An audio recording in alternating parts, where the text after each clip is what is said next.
Hi, my dear student. I, Dr. Suhail Khan. Today I will start chapter number 14 of your NCERT book. The name of this chapter is Semiconductor Electronics, Materials, Devices and Simple Circuit. In this chapter, the first topic 14.1 is Introduction. So किसी भी chapter का introduction का मतलब ये होता है कि ये चैप्टर हम लोग क्यों पढ़ेंगे, उसमें क्या क्या डिटेल्स हम लोग एक्सप्लेन करेंगे। यहाँ पे एक चीज़ ज़रूरी है, देखो, कोई भी इलेक्ट्रॉनिक्स गैजेट को चलाने के लिए उसमें control flow of charge electrons होना ज़रूरी है। तो बिफोर 1948 जब ट्रांजिस्टर निकला था, उससे पहले लोगों ने क्या किया था, 48 के पहले वैक्यूम ट्यूब बना यूज़ करते थे हम लोग। तो वैक्यूम ट्यूब में क्या क्या होता था, डायोड, ट्रायोड, टेट्रोड, पेंटोड होता था। डायोड मतलब 2 प्लेट होगा, टेट्रोड मतलब 3 प्लेट, ट्रायोड मतलब 3 प्लेट, टेट्रोड मतलब 4 प्लेट और पेंटोड मतलब 5 प्लेट। तो वैक्यूम ट्यूब है क्या, एक बड़ा चैम्बर रहता है, उस चैम्बर के अंदर यहाँ पे एक कैथोड और यहाँ पे एनोड मतलब बैटरी का नेगेटिव और बैटरी का पॉजिटिव लगाते थे, और उसमें बैटरी को ज़्यादा वोल्टेज ज़रूरत होता था। उस वोल्टेज क्या करता था, यहाँ पे इलेक्ट्रॉन को इजेक्ट करके इस कैथोड उसको खींच के लेके आता था। लेकिन इसको वैक्यूम बनाने का रीज़न ये है कि मान लो यहाँ पे कोई भी एटॉम्स या मॉलिक्यूल्स रास्ते पे है, तो उसका एनर्जी का लॉस हो सकता है, इलेक्ट्रॉन को डिस्टर्ब फील हो सकता है, इसीलिए उसको वैक्यूम बनाया है। इस वैक्यूम ट्यूब का बहुत सारे डिसएडवांटेजेस है। फर्स्ट है, इसका साइज़ बहुत बड़ा होता है। दूसरा है large amount of power required, इसमें बहुत ज़्यादा अमाउंट ऑफ पावर का ज़रूरत होता है। तीसरा, लेस रिलायबिलिटी, इसका जो डाटा है उतना रिलायबल नहीं है। और चौथा है, मान लो इसका शॉर्ट लाइफ है, उसका लॉन्जिविटी बहुत कम है। इसीलिए 1930 से शुरू हुआ था सेमीकंडक्टिंग डिवाइसेस के ऊपर रिसर्च, और इसमें देखा गया जो जो डायोड या हम लोग ट्रांजिस्टर बनाएंगे, उसमें क्या होता है, स्मॉल अमाउंट ऑफ पावर लगता है। यहाँ पे जो लार्ज अमाउंट ऑफ पावर ज़रूरत होता था, यहाँ पे small amount of power, long life उसका है। दूसरा, इसका स्मॉल साइज़ बहुत स्मॉल है, साइज़ बहुत स्मॉल है, और डाटा जो देता है वो बहुत more reliable in compare to that of vacuum tube chamber. तो उसके लिए हम लोगों ने क्या किया था कि एक इंटरेस्टिंग फैक्टर यहाँ पे ये है कि जो पुराना टीवी है उसमें हम लोग यूज़ करते थे कैथोड रे ट्यूब। सो उसके लिए उसका साइज़ भी बहुत बड़ा होता था। लेकिन आजकल हम लोग ये liquid crystal display LCD use करते हैं, इसीलिए उसका भी साइज़ स्मॉल हो गया है, और इसमें यूज़ होता है ये सेमीकंडक्टिंग डिवाइसेस। सो ये था हम लोगों का फर्स्ट टॉपिक। सेकंड टॉपिक आप अगर देखेंगे आपका एनसीईआरटी बुक में, तो वहाँ पे लिखा है कि क्लासिफिकेशन, मटेरियल्स का क्लासिफिकेशन कैसे करेंगे हम लोग। सो क्लासिफिकेशन करने के लिए जैसे 14.14.14.2 क्लासिफिकेशन। सो क्लासिफिकेशन में हम लोग पहले एक चीज़ जानना ज़रूरी है कि रेजिस्टिविटी क्या होता है। तो रेजिस्टेंस मतलब क्या होता है, आर रेजिस्टेंस मतलब ओपोजिशन किसी भी एक चीज़ में। जैसे मान लो मुझे कोई जगह पे जाना है, यहाँ पे जाना है, मैं यहाँ पे जाऊँगा और मैं इलेक्ट्रॉन हूँ, तो यहाँ पे पास में बहुत सारा एटॉम्स मुझे एक ओपोजिशन, या कोई भी मटेरियल्स का मॉलिक्यूल्स मुझे ओपोजिशन दे सकता है, उसका नाम है रेजिस्टेंस। सो रेजिस्टेंस के लिए यहाँ पे एक चीज़ आपको सबसे पहले बोल दूँ कि इस रास्ता अगर बहुत लंबा है, तो मुझे यहाँ से यहाँ जाने में दिक्कत ज़्यादा होगा, अपोजिशन ज़्यादा होगा। तो लंबा रास्ता है मतलब रेजिस्टेंस ज़्यादा होगा। दूसरा बात है, इसका साइज़ अगर बहुत छोटा है, साइज़ बड़ा है तो रेजिस्टेंस हम लोगों को कम मिलेगा। लेकिन साइज़ अगर छोटा है, एकदम फाइन, ये मान लो एकदम फाइन है, तो मुझे दिक्कत बहुत ज़्यादा होगा। तो एरिया ऑफ क्रॉस सेक्शन के साथ आर जो है इन्वर्सली रिलेटेड है, कि एरिया बढ़ा देंगे तो रेजिस्टेंस कम होगा, एरिया कम कर देंगे तो रेजिस्टेंस ज़्यादा होगा। इन दोनों को मिला के हम लोग इसको ऐसे लिख सकते हैं, एल बाई ए, या R equal to some constant rho L by A. इस रो जो लिखे हैं ना, इसका नाम है R E S I S T I V I T Y, resistivity. इसका डेफिनेशन अगर आप देखेंगे तो आर ए बाई एल होगा। अगर इस ए इक्वल टू 1 यूनिट है और अगर L 1 यूनिट है, तो हम लोगों को जो अपोजिशन है, this opposition is called resistivity rho. तो हम लोग इसका डेफिनेशन ऐसे ये बोल सकते हैं कि resistivity rho is nothing but it is the resistance पर यूनिट एरिया पर यूनिट लेंथ। क्या बोला मैंने, रेजिस्टिविटी इज़ ए रेजिस्टेंस पर यूनिट एरिया, पर unit length. So per unit area और पर यूनिट लेंथ पे जो अपोजिशन होगा, this opposition is called resistivity rho. तो यहाँ पे रो का अगर आपको यूनिट निकालना है तो रो इक्वल टू क्या होगा, ओम। आर के लिए ओम, ए के लिए मीटर स्क्वायर और नीचे एल के लिए मीटर, ये कैंसिल, सो ओम मीटर होगा। सो रेजिस्टिविटी का यूनिट क्या होगा, ओम मीटर। तो ये क्लासिफिकेशन पे ये चीज़ हम लोगों ने यहाँ पे देख लिया। क्लासिफिकेशन में ये होता है, जैसे मान लो बहुत सारा मटेरियल्स हम लोगों को मिला जिसका रेजिस्टिविटी रो का value 10 to the power -2 to 10 to the power -8 ohm metre है, उसके बीचों बीच में है। और बहुत सारा मटेरियल्स मिला जिसका रेजिस्टिविटी रो का value rho is equal to 10 to the power 11 to 10 to the power 19 ohm metre. बहुत ज़्यादा रेजिस्टेंस, अपोजिशन बहुत ज़्यादा, यहाँ पे अपोजिशन बहुत कम। ज़्यादा जो है उसका नाम है इंसुलेटर, और कम जो है इसका नाम हम लोग बोलेंगे कंडक्टर। लेकिन इसका बीचों बीच में जो जो मटेरियल्स मिलेगा वो है सेमीकंडक्टर। सेमीकंडक्टर मीन्स आधा कंडक्टर। इसके बारे में हम लोग डिटेल्स और देखेंगे। तो सेमीकंडक्टर, सो यहाँ पे इसका रेजिस्टिविटी रो का जो वैल्यू होता है वो 10 टू द पावर -5 से लेके 10 to the power 6 ohm metre तक है। सो ये हो गया क्लासिफिकेशन जो आपका 14.2 में था। इसमें आप देखेंगे अभी कौन सा मटेरियल है जो सेमीकंडक्टिंग मटेरियल, ये elemental semiconductor, elemental semiconductor elemental semiconductor में हम लोग बेसिकली पढ़ेंगे सिलिकॉन एंड जर्मेनियम। और कंपाउंड जो सेमीकंडक्टर है, कंपाउंड सेमीकंडक्टर, इसका बहुत सारा टाइप्स है।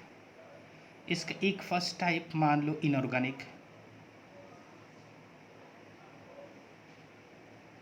उसका सेकंड टाइप मान लो ऑर्गेनिक, मतलब ऑर्गेनिक कंपाउंड, इनऑर्गेनिक कंपाउंड, और थर्ड जो है वो है पॉलीमर ऑर्गेनिक, पॉलीमर ऑर्गेनिक। सो इसका एग्जाम्पल, जो इनऑर्गेनिक कंपाउंड का एग्जाम्पल आपको याद रखना होगा, कभी कभी एग्ज़ाम में भी पूछता है। सो CdS कैडमियम सल्फाइड, उसके बाद GaAs मतलब गैलिनियम आर्सेनाइड, उसके बाद InP इंडियम फॉस्फेट, उसके बाद CdSe गैलिनियम सेलिनॉइड।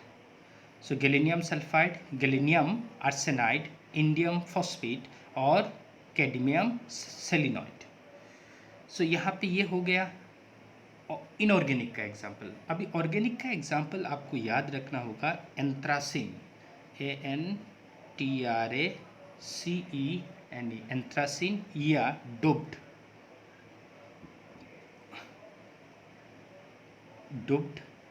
PTHALO, पैथोलोसाइनाइंस, CYNANINS, पैथोलोसाइनाइंस। सो दो एग्जाम्पल आपको याद रखना होगा, एंथ्रासिन एंड डुप्ड पैथोलोसाइनाइंस। जो पॉलीमर में है तो उसका एग्जाम्पल हो सकता है पॉलीपायरोल, PYRROLE, पॉलीपायरोल, उसके बाद पॉलीएनिलीन, POLYANILINE,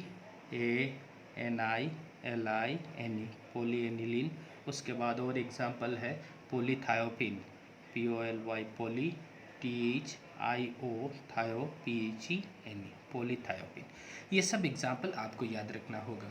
तो चैप्टर सेक्शन 14.2 में हम लोगों ने क्लासिफिकेशन देखा कि उसका जिसका सबसे ज़्यादा रेजिस्टेंस होता है, अपोजिट रेजिस्टिविटी होता है, या रेजिस्टेंस पर यूनिट एरिया, पर यूनिट लेंथ होता है, उसको हम लोग इंसुलेटर बोलेंगे।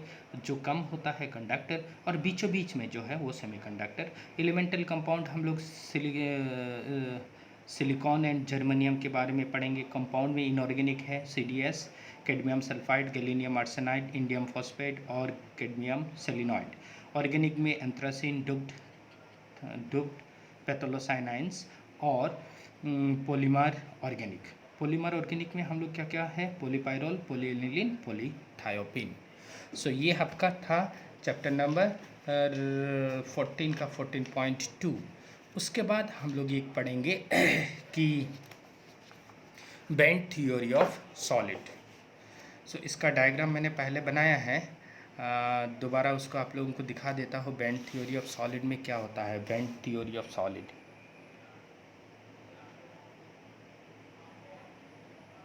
Theory of solid,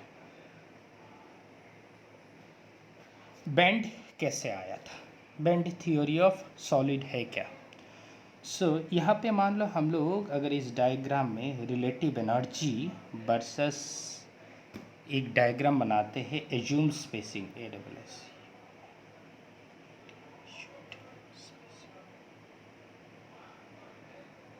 assumed spacing, और यहाँ पे उसका हम लोग रिलेटिव एनर्जी ऑफ इलेक्ट्रॉन्स,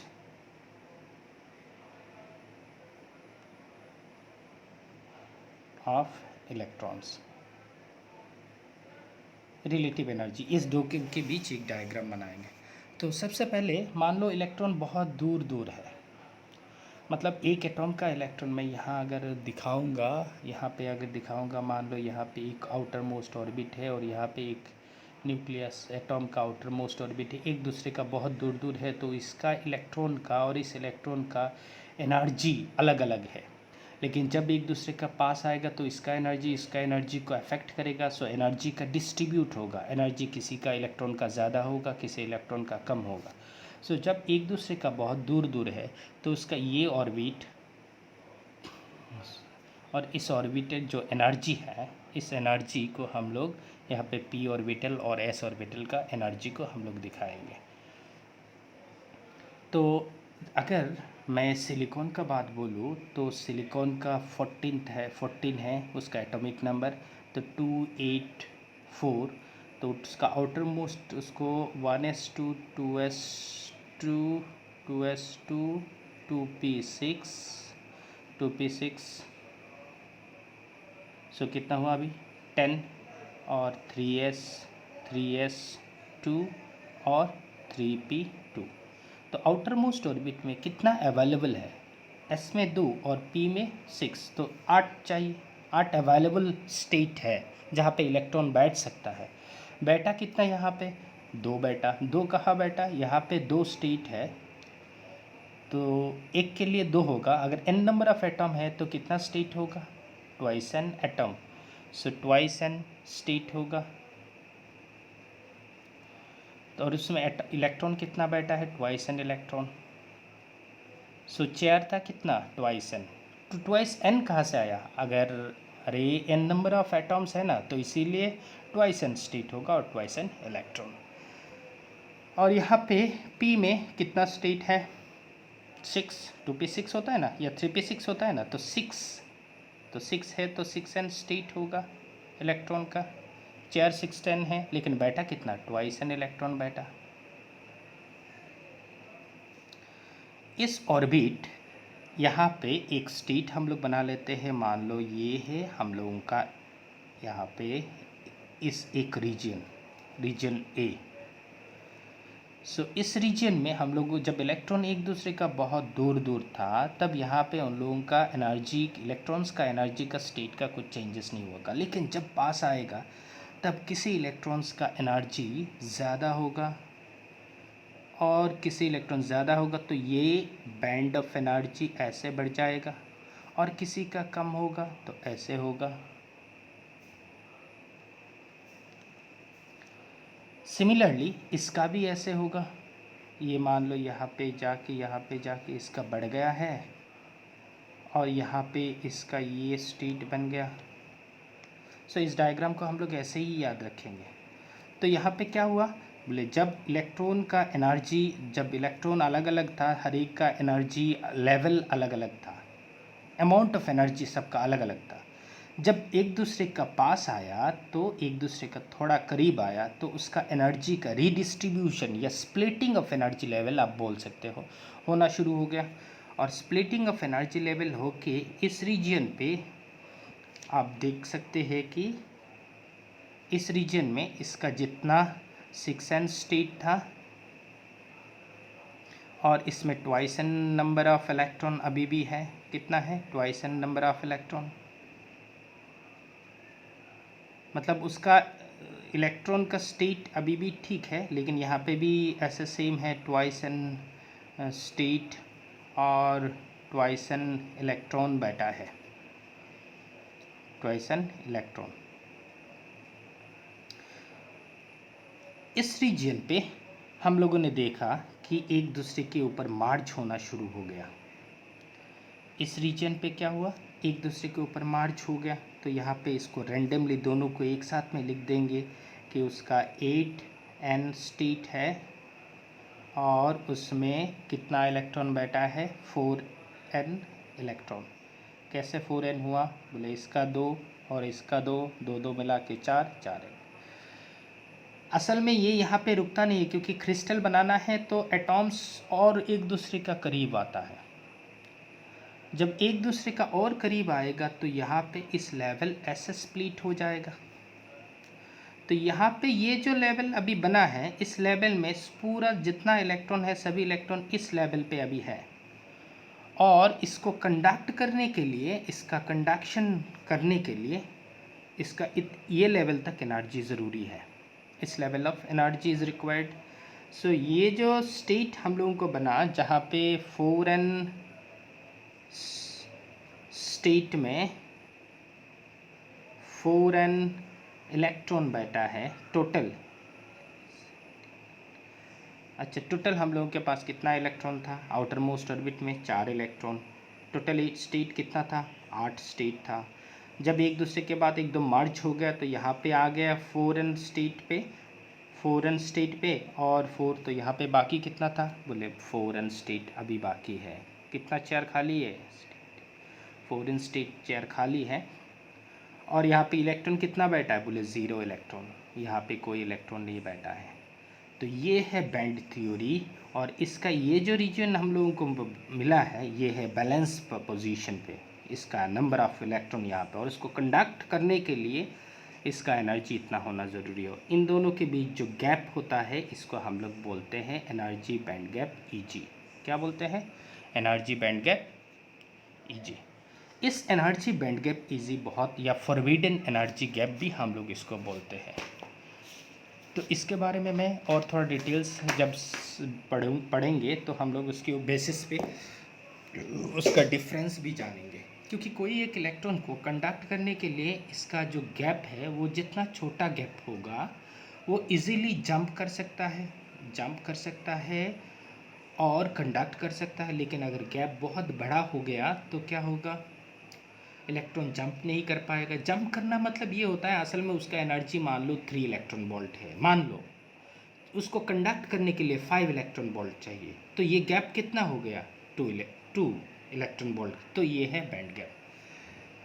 सो इसके बेसिस पे हम लोग उसको डिफ्रेंशिएट कर सकते हैं कि semiconductor depending of energy band gap differentiate between conductor, insulator and semiconductor. किसके बीच? Conductor, insulator and semiconductor. तो मैं यहाँ पे आपको दिखा सकता हूँ, जैसे मान लो ये जो बैंड है बैलेंस बैंड, इस बैलेंस बैंड को हम लोग अगर यहाँ ऐसे दिखाएंगे तो ये बैलेंस बैंड यहाँ पे ऐसे दिखाया। अच्छा, एक चीज़ बोलो, यहाँ पे एक इलेक्ट्रॉन का एनर्जी इतना है, जैसे मान लो ये इतना है, दूसरा का इतना है, तीसरा का इतना है, उस चौथा का उतना है। सब का एनर्जी का लेवल मैंने यहाँ पे बनाया है कि हर एक का एनर्जी लेवल बैलेंस पोजीशन पे इतना है, और इसका जो मैक्स ये इतना तक है। सो ये एक बैंड मिला। सो इसका नाम हम लोग बोल सकते हैं EB, energy in balance band. और उसको कंडक्ट करने के लिए ये कंडक्शन लेवल का एनर्जी, इलेक्ट्रॉन का सबसे नीचे वाला का एनर्जी इतना होना चाहिए और सबसे ऊपर वाला का एनर्जी। सो ये सब हम लोगों ने यहाँ पे दिखाया कि इसका ये है एनर्जी लेवल हर एक का। यहाँ पे बहुत सारा इलेक्ट्रॉन ऐसे है, हर एक का अलग अलग एनर्जी लेवल है, सबका एनर्जी लेवल सेम नहीं है। इसके बीच में जो गैप था उसका नाम मैंने पहले भी बोला था, उसका नाम है एनर्जी बैंड गैप, EG। और इसका ये जो लोअर लेवल है इसका नाम conduction band. So what is energy band gap? So it is the energy gap between the top level of conduction balance band and bottom level of conduction band. So ये energy band gap या forbidden energy gap भी हम लोग उसको बोलते हैं। तो इसके ऊपर पे यहाँ पे दूसरा किसी मटेरियल्स मुझे मिला कि इसका एनर्जी बैंड गैप जो है, ये एनर्जी बैंड गैप, ये है वैलेंस बैंड और ये है conduction band. Energy band gap छोटा हो गया। सो जिसका एनर्जी बैंड गैप अभी यहाँ पे छोटा हो गया है, किसके कंपैरिजन, इसका ये एनर्जी बैंड गैप कितना है, इतना है Eg। और बहुत सारे मटेरियल्स का एनर्जी बैंड गैप उससे भी छोटा होता है। यहाँ पे ये मैं दिखा सकता हूँ आपको, यहाँ पे एक दूसरे के साथ ऑलमोस्ट ओवरलैप कर दिया है। यहाँ पे किसके किसके बैलेंस बैंड और कंडक्शन बैंड के बीच जो गैप है बहुत छोटा है, Eg बहुत छोटा गैप है। यहाँ पे Eg बहुत बड़ा है। सो ये हो गया आपका Ec energy in conduction band, ये हो गया Ec कंडक्शन बैंड, ये हो गया Ev। सो जिसका एनर्जी गैप बहुत ज़्यादा है उसको हम लोग बोलते हैं इंसुलेटर। जिसका एनर्जी बैंड गैप बहुत कम है उसका होता है कंडक्टर। और जिसका एनर्जी गैप ये Eg in between this and this होता है उसको हम लोग बोलते हैं सेमी कंडक्टर।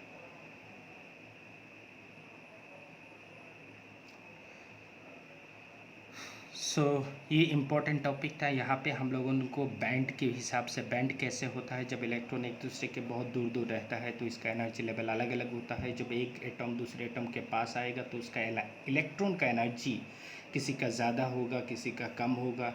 सिमिलरली ये लेवल भी स्प्लिट होगा। स्प्लिट होने के बाद एक पोजीशन में सभी वैलेंस जो एकदम पास आ जाएगा, क्रिस्टल बनाना है हम लोगों को, तो सभी इलेक्ट्रॉन एक जगह आ गया और उसका ये इस इलेक्ट्रॉन को हम लोग वैलेंस इलेक्ट्रॉन या वैलेंस, इस बैंड को हम लोग बोलते हैं वैलेंस बैंड, और उसका ऊपर का बैंड को हम लोग बोलते हैं कंडक्शन बैंड। और उसके ऊपर डिपेंड करके हम लोगों ने डिफरेंस निकाला इंसुलेटर, सेमीकंडक्टर एंड कंडक्टर के बीच।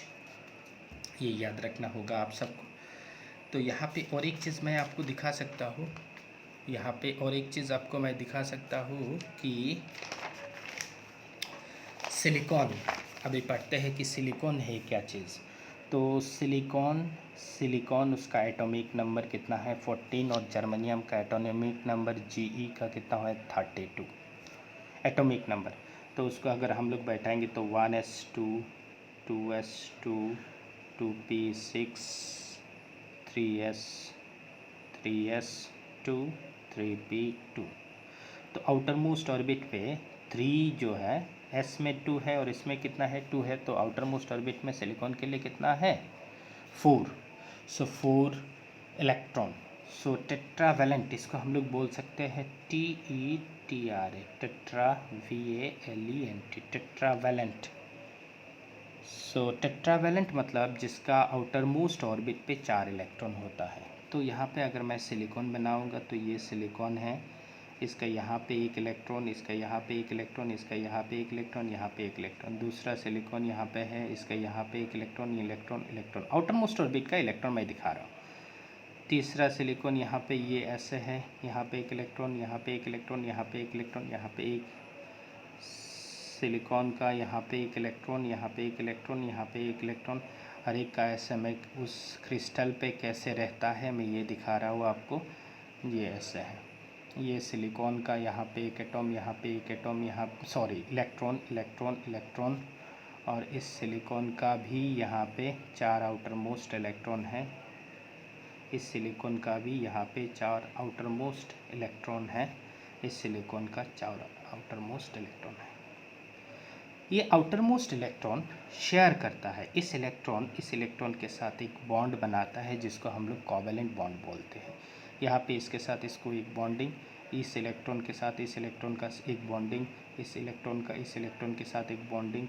यहाँ पे हर एक इलेक्ट्रॉन एक दूसरे के साथ एक बॉन्डिंग बनाता है और इसका नाम है कोवेलेंट बॉन्ड। सो ये है उसका सिलिकॉन कैसे बैठता है, यहाँ पे मैं ये आपको दिखाया हूँ। हर एक का एक एक इलेक्ट्रॉन शेयर करके कोवेलेंट बॉन्ड बनाता है। तो सिलिकॉन का पहला चीज़ हम लोग बोल सकते हैं कि this silicon is a diamond crystal, ये डायमंड क्रिस्टल जैसे है।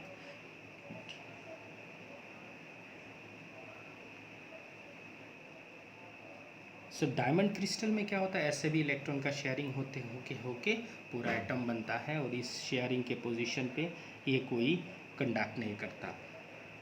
इसका दूसरा टॉपिक अगर हम लोग बोले तो एट 0 केल्विन टेम्परेचर, कितना temperature, 0 kelvin, it behaves like insulator, it behave like insulator.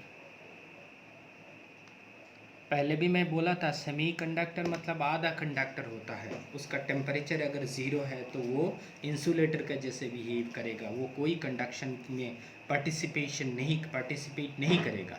लेकिन जब उसका टेम्परेचर धीरे धीरे बढ़ाएंगे तो क्या होगा, टेम्परेचर जब बढ़ाएंगे तो इलेक्ट्रॉन का एनर्जी बढ़ता है, ये हम लोगों को मालूम है। ये इलेक्ट्रॉन का काइनेटिक एनर्जी 3/2 kVT, वेयर के इज़ बोल्ट्जमैन कांस्टेंट, एंड इसका यूनिट है उसका केवी का वैल्यू होता है, बोल्ट्जमैन कांस्टेंट केवी का वैल्यू होता है 1.38 × 10⁻⁻23 जूल पर मोल केल्विन होता है। सो इसका मतलब ये है 3.18 याद रखना। इसका मतलब ये है कि जब इसका टेम्परेचर बढ़ाएंगे तब उसका एनर्जी बढ़ेगा। किसका एनर्जी बढ़ेगा, इस इलेक्ट्रॉन का एनर्जी बढ़ेगा। तो ये हो सकता है यहाँ से जंप करके यहाँ आ जाए, तो ये जगह खाली रह जाएगा। जो खाली जगह रहता है ना, उसका नाम होता है होल। तो जब ये इलेक्ट्रॉन खाली होगा तो ये इलेक्ट्रॉन यहाँ आ सकता है, ये भी यहाँ आ सकता है। तब अभी इलेक्ट्रॉन का खाली चेयर मिल गया तो आना जाना शुरू हो जाएगा, तो इलेक्ट्रॉन फ्लो करेगा, then it can conduct electricity. So at room temperature it starts thermal oscillation. Room temperature में क्या होता है, at room temperature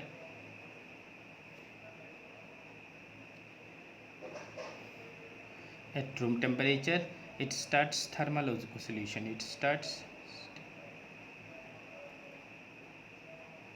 thermal oscillation. So thermal oscillation करना शुरू हो जाएगा, और इसका कोवेलेंट बॉन्ड जब ब्रेक होगा तो ये खाली चेयर यहाँ रह जाएगा। So this is known as hole. So what is hole, the deficiency created due to the removal of electron is called hole. Hole क्या है, द डेफिशिएंसी जो क्रिएट हुआ due to the removal of electron is called hole. तो ये हम लोगों का total semiconductor के बारे में मैंने यहाँ पे आपको डिटेल्स दिखाया है। तो अभी यहाँ पे ये जो यहाँ पे आएगा तो इसका यहाँ पे जर्मनियम का भी सेम होगा, हाँ जर्मनियम का भी सेम होगा। तो इस सेमीकंडक्टर में कंडक्शन कैसे होता है, तो इसको समझाने के लिए मैं आपको एक चीज़ दिखा दूँ। ये एक चेयर है, ये एक चेयर है, ये एक चेयर है, ये एक चेयर है, ठीक है। सभी में इलेक्ट्रॉन बैठा है, और ये खाली चेयर है। जब मैंने यहाँ पे बैटरी का पॉजिटिव लगाया और यहाँ पे बैटरी का नेगेटिव लगाया तो क्या होगा, इस इलेक्ट्रॉन को ये नेगेटिव धक्का देगा, इसको ऐसा करते करते ये इलेक्ट्रॉन यहाँ आ जाएगा। सो इस इलेक्ट्रॉन यहाँ आया तो ये जगह खाली हो गया, ये जगह खाली हो गया, होल। ये इलेक्ट्रॉन यहाँ आएगा तो ऐसे करते करते इलेक्ट्रॉन इस डायरेक्शन पे मूव हो रहा है, लेकिन इसका खाली जो जगह है ये इस डायरेक्शन पे मूव हो रहा है, होल।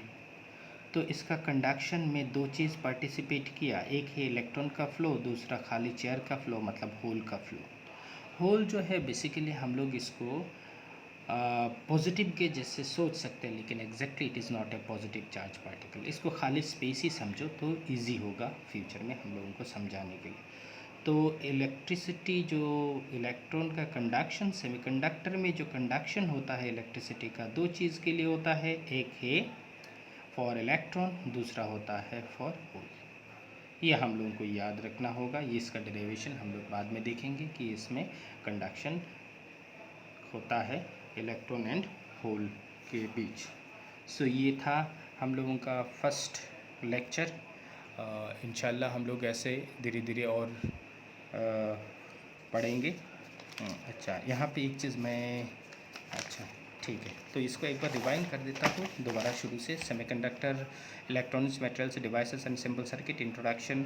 हम लोगों को क्यों सेमीकंडक्टर का ज़रूरत होता है कि कंट्रोल फ्लो ऑफ इलेक्ट्रॉन्स होना चाहिए। तो 1930 के पहले हम लोग वैक्यूम ट्यूब यूज़ करते थे, उसमें डायोड था, ट्रायड था, टेट्रोड था, पेंटोड था, 2, 3, 4, 5।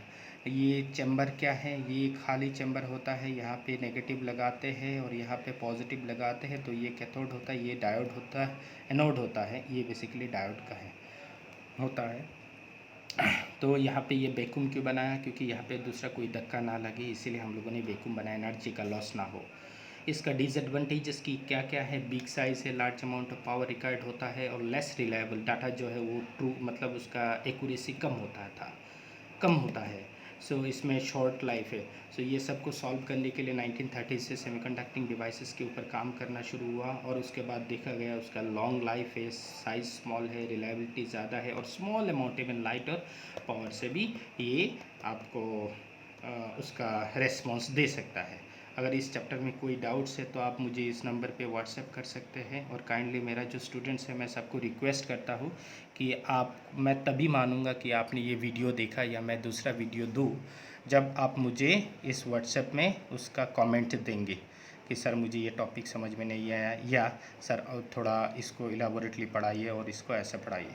तो एक इंटरेस्टिंग फैक्टर है, टीवी का साइज़ पहले बहुत बड़ा होता था, उसका रीज़न है उसमें कैथोड रे ट्यूब लगता था, लेकिन अभी इसको रिप्लेस किए हैं एलसीडी, और एलसीडी में बहुत सारा ट्रांजिस्टर, डायोड, ये सब यूज़ होता है।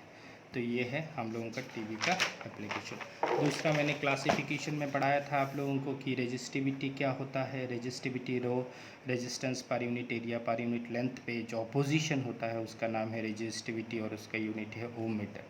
और उसके ऊपर क्लासिफिकेशन क्या था, कंडक्टर, सेमीकंडक्टर, इंसुलेटर।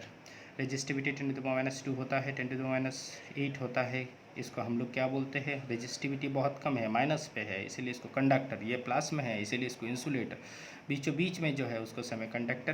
कंपाउंड क्या क्या पढ़ाया, एक है सिलिकॉन, दूसरा है एलिमेंट कौन सा मिलता है सेमीकंडक्टर में, सिलिकॉन एंड जर्मेनियम। और कंपाउंड क्या क्या है, inorganic compound, cadmium sulphide, gallium arsenide, indium phosphate, gallium सेलिनॉइड।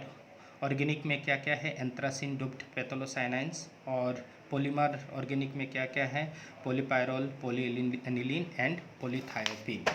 उसके बाद हम लोगों ने band structure, band theory of solid जो इम्पोर्टेंट है, तो हम लोगों ने पहले बोला था, मान लो कि यहाँ पे एक एस और पी में, जो सिलिकॉन का बात बोलेंगे तो उसमें 2 इलेक्ट्रॉन होता है एस पे और 2 होता है पी में, लेकिन उसका अवेलेबल स्टेट टोटल दोनों को मिला के 8 होता है। सो इस 8 में यहाँ पे 2 यहाँ बैठा, 2 यहाँ बैठा, यहाँ पे 6 एंड स्टेट खाली है। एन क्यों है, एक इलेक्ट्रॉन के लिए अगर 2 है तो 2 इलेक्ट्रॉन के लिए 4, 3 इलेक्ट्रॉन के लिए 6, तो एन नंबर ऑफ इलेक्ट्रॉन के लिए ट्वाइस एन होगा। तो इसी तरह इसका ये स्टेट मतलब चेयर, और ये इलेक्ट्रॉन बैठा है यहाँ पे। इलेक्ट्रॉन जब एक दूसरे के पास आया तो एनर्जी का उलट पलट होना शुरू हो गया, किसी इलेक्ट्रॉन का एनर्जी बढ़ गया, किसी का कम हो गया, यहाँ पे किसी का बढ़ गया, किसी का कम हो गया। इस रीजन में एक दूसरे के साथ एकदम मिसमैच हो गया, और होने के बाद लास्ट में यहाँ पे देखा हम लोगों ने 4n जो इलेक्ट्रॉन है वो 4n स्टेट पे बैठा है, और यहाँ पे 4 स्टेट खाली है और यहाँ पे कोई इलेक्ट्रॉन नहीं है। इसको हम लोग बोलते हैं कंडक्शन बैंड, इसको बोलते हैं बैलेंस बैंड। क्या बोलते हैं, balance band, BALANCE, balance band. और इसको हम लोग क्या बोलते हैं, कंडक्शन बैंड। इसको हम लोग क्या करते हैं, कंडक्शन बैंड। तो इसके हिसाब से हम लोगों ने इंसुलेटर, सेमीकंडक्टर एंड कंडक्टर के बीच जो डिफरेंस हम लोगों ने दिखाया कि उसका एनर्जी बैंड गैप का डिफरेंस के ऊपर होता है। तो यहाँ पे मैं एनर्जी बैंड गैप अगर सिलिकॉन का बात बोलूँ तो सिलिकॉन का एनर्जी बैंड गैप कितना होता है, 0.7 इलेक्ट्रॉन वोल्ट। और जर्मनियम का कितना होता है, 0.3 इलेक्ट्रॉन वोल्ट। एक क्वेश्चन आता है कि हम लोग जर्मनियम क्यों यूज़ करते हैं ज़्यादा, बोले उसका एनर्जी बैंड गैप कम है, किसके कंपैरिजन से, सिलिकॉन के कंपैरिजन से, इसीलिए हम लोग जर्मनियम को यूज़ करते हैं। और इस एनर्जी बैंड गैप का नाम है forbidden energy band gap, FORBIDDEN, forbidden energy gap, या simply energy gap. So thank you my dear students. So मैं इंशाल्लाह ऐसे आप लोगों को देता रहूँगा, लेकिन बात यह है कि आप आपका रिस्पॉन्स जितना मिलेगा मैं उतना ही वीडियो दूंगा, नहीं तो नहीं दूंगा। Thank you very much.